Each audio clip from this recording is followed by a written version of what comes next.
Sawasdee ka. Thank you so much for joining us on Newsline. We're broadcasting live on NBT, Radio Thailand FM 88, and also on NBT World.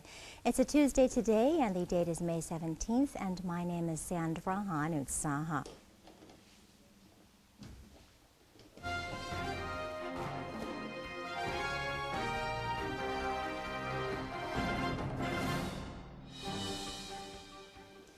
In today's segment of Thailand Moves Forward, our first story is about Prime Minister General Prayut Chan-o-cha leading the ceremony to install the main pillar of a new building at Government House. The new building is a cooperation between the Secretariat of the Prime Minister, the Post Engineer Department, and the Fine Arts Department. The building has a total cost that is, of 136 million baht and has a construction contract period from March 29th of 2016 to February 21st of 2017. Once finished, the site will be used to host prominent guests of the government. The Prime Minister of Thailand has congratulated the national skeet and trap shooter for her victory in the global match, encouraging her ahead of the 2016 Brazil Olympic Games. The Prime Minister, General Prayut Chan-o-cha, brought in Sutiya Jilchalamit, a Thai skeet and trap shooting athlete, to visit at Government House in Bangkok for her first victory at a global-level competition in Brazil. She said that General Prayut allowed her to pray for good fortune with a Buddha image in the Government House. She intended to show her medals to the Prime Minister, who has shown interest in the competition and asked her to do her best in the upcoming 2016 Brazil Olympic Games.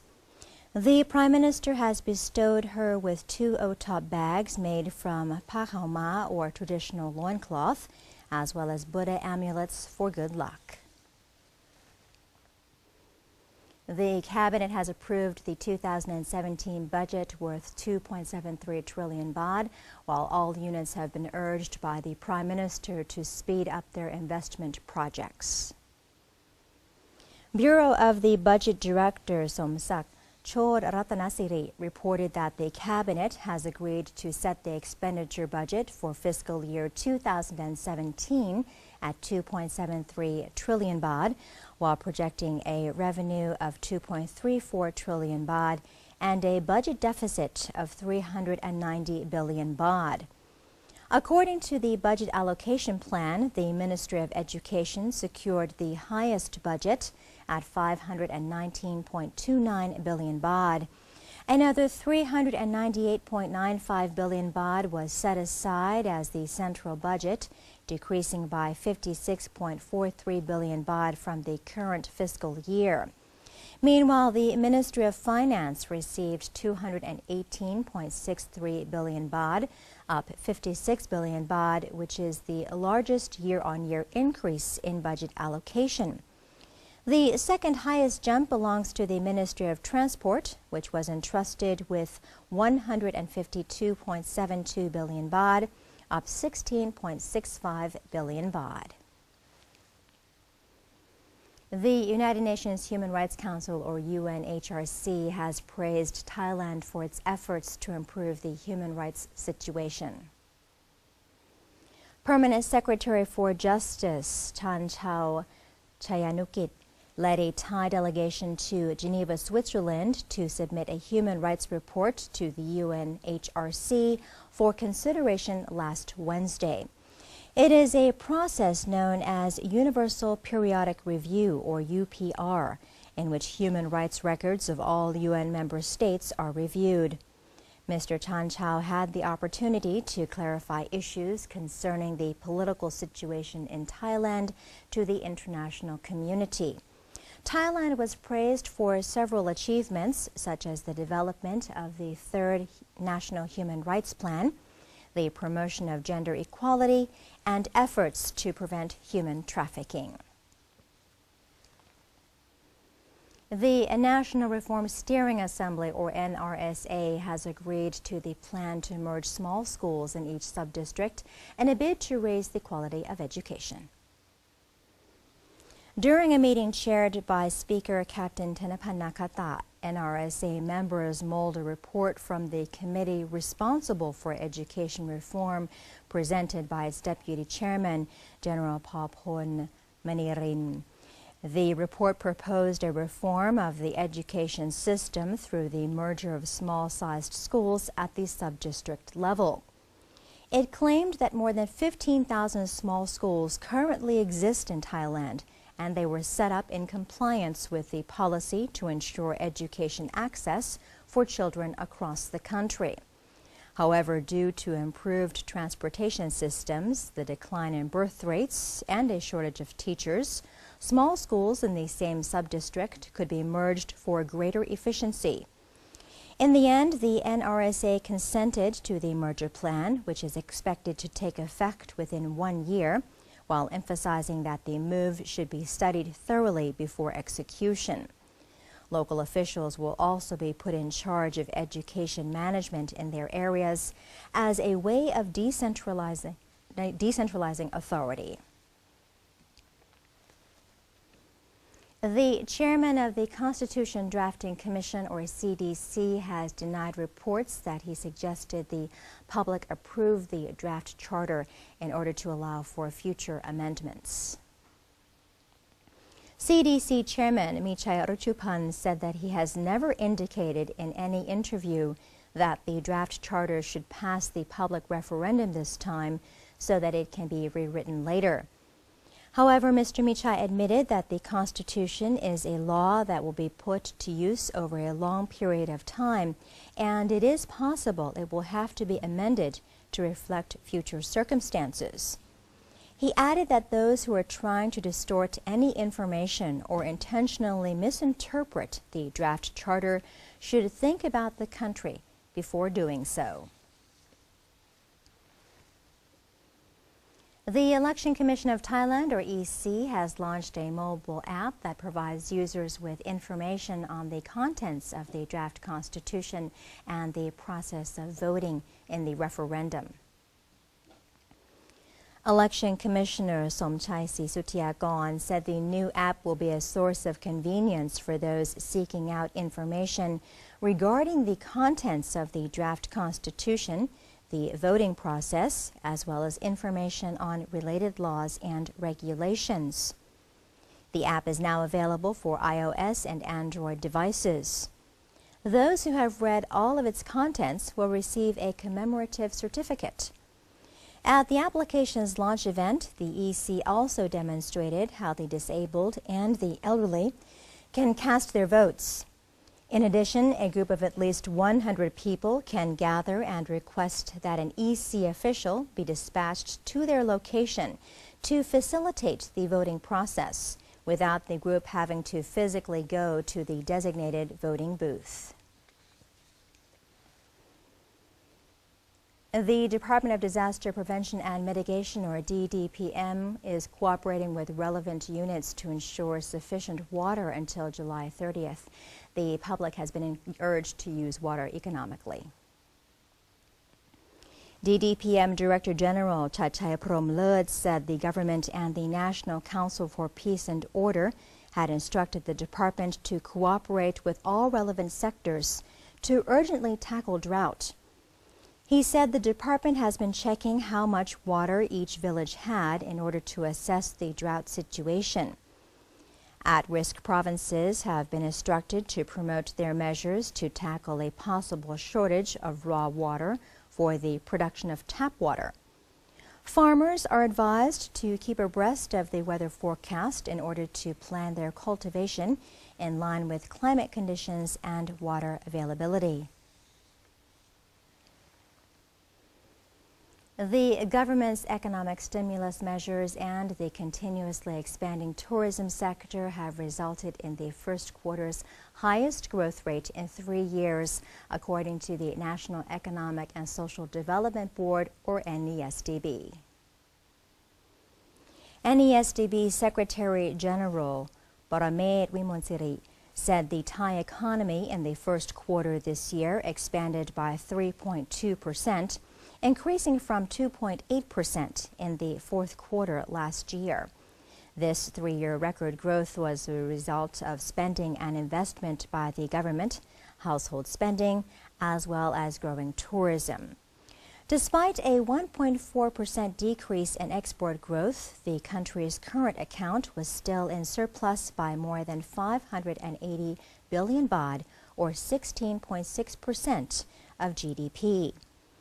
The NESDB has forecast that the 2016 Thai economy will expand by 3.3%, mainly due to the government spending and investment, past stimulus measures, low oil prices, and the agriculture sector, which is expected to improve in the latter half of 2016.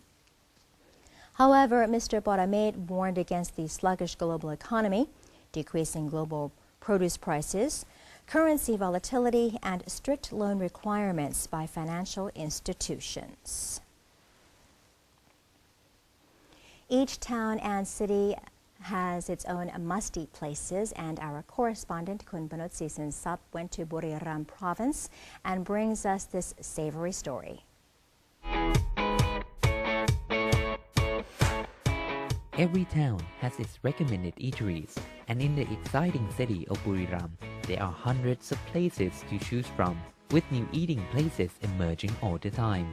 What are some of the must-eat foods in the city? Here are some recommended menus. Coming to Isan, or the northeastern region of the country, you must try the authentic world's famous Isan food, consisting of items like som tam, sticky rice, and grilled chicken. Many say the best place to go is Kai Yang Sida, located in the inner city area on Sunthornthep Road. Their signature dish is crispy and super delicious grilled chicken or Kai Yang. Out of town, one must also try the Song Pinong restaurant, located south of the city area on Highway Route 219. Seeing a gigantic dinosaur means that you are at the right place. Here, the emphasis is on duck and herbs. Our signature dishes are herbal spicy minced duck, deep fried marinated pork, fried pork tendon is also unique in our store. There is also Buriram famous roasted duck. In Thai, it reads Ran Pet Yang Khu Meung Ha, or roasted duck on Canal 5, located opposite the iMobile football stadium. The restaurant sells at least 100 ducks a day. The soft, fulfilling meat and crisp skin is a just right combination that's well loved by the people of Buriram and passers-by. Their signature roasted duck butt is the unrecognized dish of the province. The stall sells at least 1,000 sticks of duck's butt every day. Also head to Buriram train station. Right outside the station stands the famous Luk Chin Yun Kin, or stand while eating meatballs. The tradition of standing while eating meatballs is a decade-old tradition here. Open every day and just 2 years in operation, the stall has gained many customers, and each day they are able to sell thousands of servings at only 3 baht a stick. This one customer ate multiple sticks right at the stall. Today I ate 35 sticks. Normally I would eat at least 10 sticks. There's this special taste when you stand and eat here. One of our last 2 recommended stalls is situated in the night market. When you come here, you should try the Mu Sate Rong Nang Kao. The owner of the stall said that they have been operating for 48 years now. They use the special, unchanging traditional recipe and grills it just right. And right beside the Mu Sate stall is the tasty Tao Suan, selling sweet mung bean porridge with coconut cream dessert. A now hard-to-find dessert is available here. The stall starts selling at 5 p.m. and it's sold out by 8 p.m. The owner of the stall says she sourced fresh coconut from the southern part of the country, where it's ultra creamy. My friend once told me to eat Tao Suan here, and she told me that if you do not eat Tao Suan here, you haven't reached Buriram.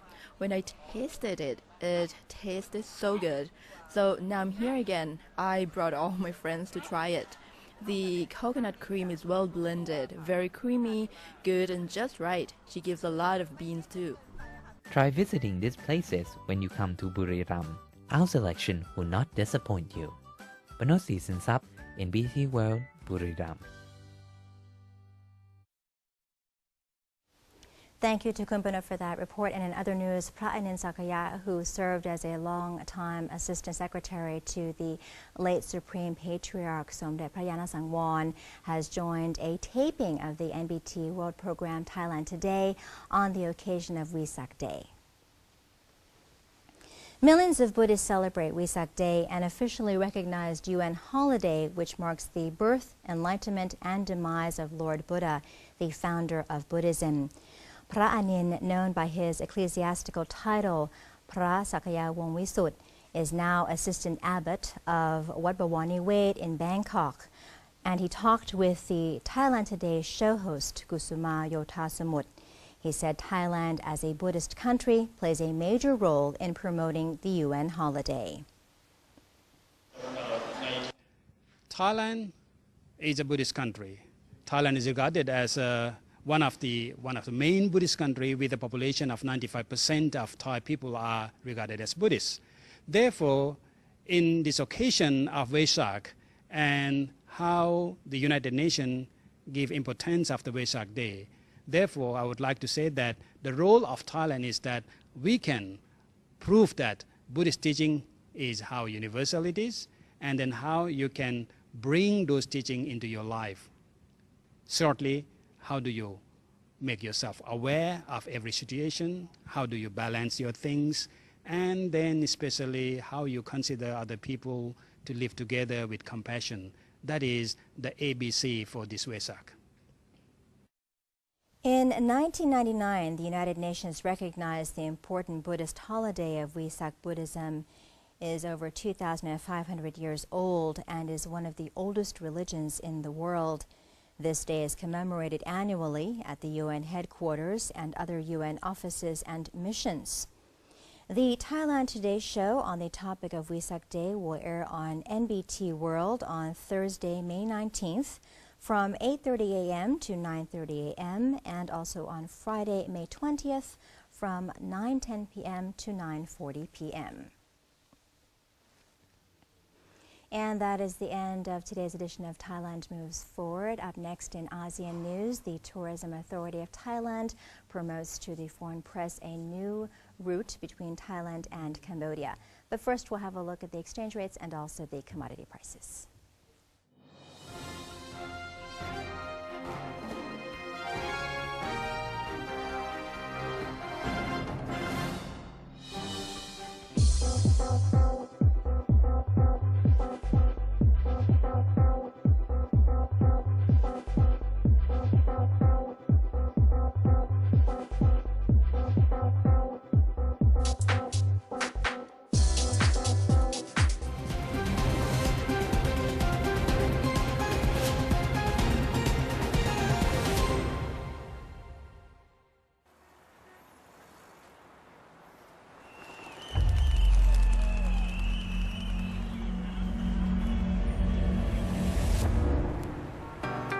Hey there, Michael here in wonderful Thailand to ask, given all the latest news, what do you think you know about Thailand? Looks like it's still business as usual, chilling out. Maybe grab some of the local food and check out the Thai scene.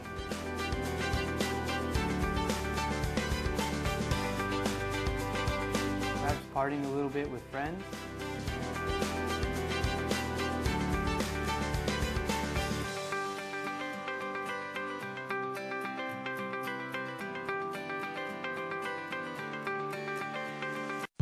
Pad Thai.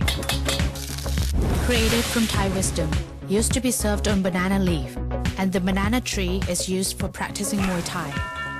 Muay Thai was trained in the temples, which can be found on the mountains, in the caves, or on the water, everywhere, just like Pad Thai. There are thousands of other stories to discover. Discover your amazing stories in amazing Thailand.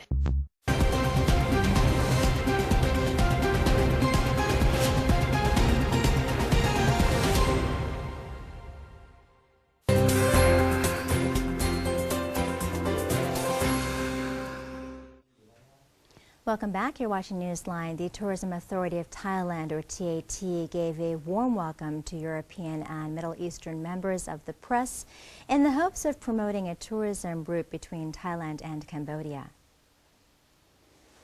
The TAT Executive Director of Europe, Africa and the Middle East, Tanet Petsuwan, welcomed foreign journalists from Europe and the Middle East to a banquet which was held to promote a trip between the two countries.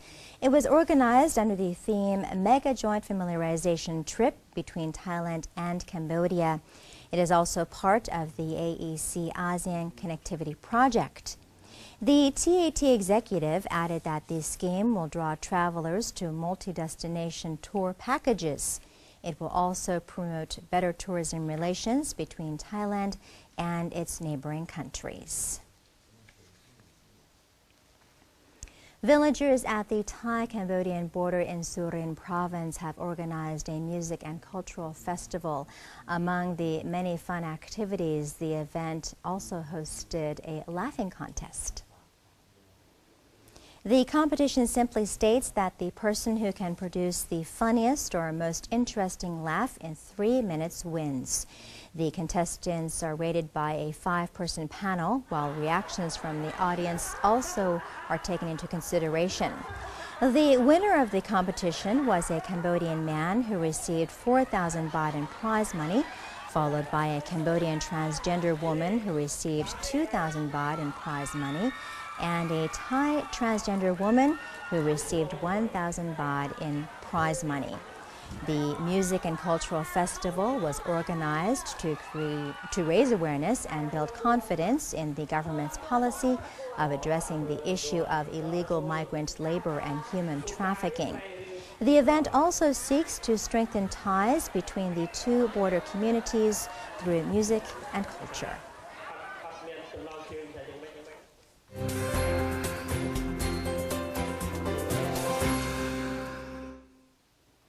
In our world news, world powers, including the United States, are ready to consider demands from Libya's new unity government for exemptions from a United Nations arms embargo to help establish its authority over the country. The West is counting on the UN-backed unity government to tackle Islamic State militants in Libya and prevent new flows of migrants heading north across the Mediterranean, though the new government's leaders are still trying to establish themselves in Tripoli. Speaking after a ministerial meeting of about 24 ministers in Vienna on Monday, the head of the Government of National Accord, Fayez Sarraj, said that with his administration now taking shape, he would provide a list of weapons to relevant authorities. International powers have repeatedly said they would support Libyan efforts once a unity government was in place and had made its demands clear. The Libyan government is also allowed to import weapons and related material with the approval of the United Nations Security Council Committee overseeing the embargo imposed in 2011. And that's all we have for you in this edition of Newsline. If you have any comments or suggestions, do feel free to email them to us at newsline.nbt@gmail.com. You can follow us on Facebook by simply typing in NNT and have a look at our website at thainews.prd.go.th/en. Today we say goodbye with footage of Leicester City celebrating the Premier League trophy with thousands of fans. I'm Sandra Han in Saha. Have a great day. Sawadee ka.